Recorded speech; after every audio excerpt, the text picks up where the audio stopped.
Hi friends, పొరిగింటి పిల్లకో రుచులకు స్వాగతం. ఈరోజు మనం చికెన్ పిజ్జాని తయారు చేద్దాం. ముందుగా ఒక 50 గ్రాముల చికెన్ తీసుకొని అందులో అర టీ స్పూన్ కారం, అర టీ స్పూన్ ఉప్పు, అర టీ స్పూన్ గరం మసాలా వేసి చికెన్ పీసులను చిన్న ముక్కలుగా కట్ చేయాలి.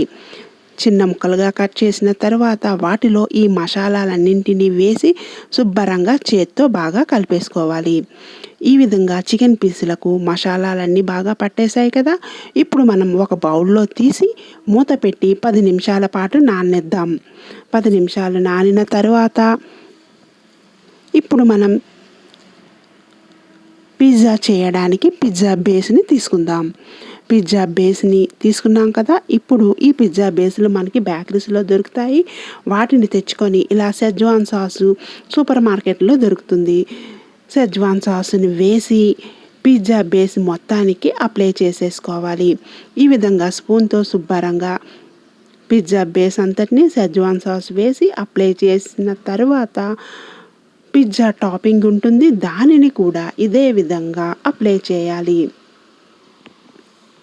షెజ్వాన్ సాస్, పిజ్జా సాస్ వేసిన తర్వాత ప్రాసెస్ మొదలు పెట్టుకుందాం.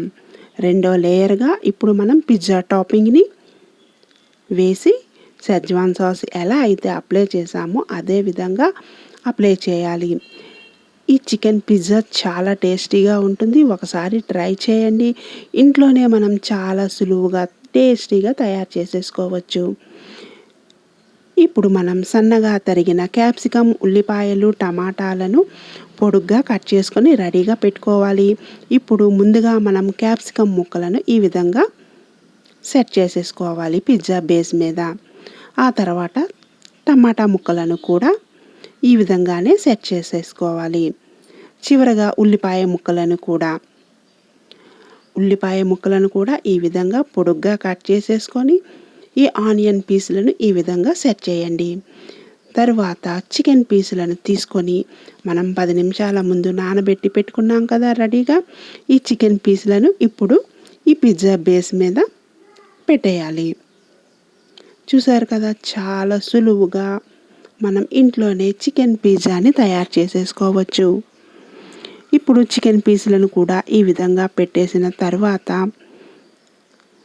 ఈలోగా మనం స్టవ్ వెలిగించుకొని ఒక మందపాటి గిన్నె పెట్టుకొని దానిలో కొద్దిగా సాల్ట్ వేసి సాల్ట్ కొద్దిగా వేడెక్కిన తర్వాత ఒక చిన్న బౌల్ని సాల్ట్ మధ్యలో పెట్టి రెడీగా హీట్ చేయాలి. ఇప్పుడు మనం చీజ్ని తీసుకొని ఈ విధంగా శుభ్రంగా చీజ్ మొత్తాన్ని కూడా ఈ విధంగా వేసేసుకోవాలి.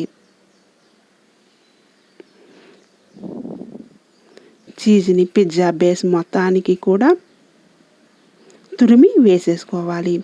ఇప్పుడు మనం స్టవ్ వెలిగించి ఆల్రెడీ పెట్టేసాం కదా. ఇప్పుడు మనం ఈ పిజ్జా బేస్ని ఈ ప్లేట్లో పెట్టుకొని ఒక స్టీల్ ప్లేట్లో పెట్టి మూత పెట్టి ఒక పావు గంట సేపు ఉంచామంటే మన చికెన్ పిజ్జా రెడీ అయిపోతుంది. చూడండి, చీజ్ మొత్తం శుభ్రంగా మెల్ట్ అయిపోయింది. మంచి కలర్లో బేక్ అయ్యింది. మన పిజ్జా బేస్ మొత్తం మంచి కలర్ వచ్చేసింది. ఇంకా మన చికెన్ పిజ్జా రెడీ అయిపోయింది. ఇంకా మనం కట్ చేసి తినడమే. ఇంట్లోనే చాలా సులువుగా తేలిగ్గా చికెన్ పిజ్జాని తయారు చేసేసుకోవచ్చు. బయట నుంచి ఆర్డర్ ఇచ్చి కానీ తెప్పించుకోవాల్సిన పని ఉండదు. ఒకసారి ఈ విధంగా ట్రై చేసి చూడండి. Please like, share, subscribe my channel. Thank you.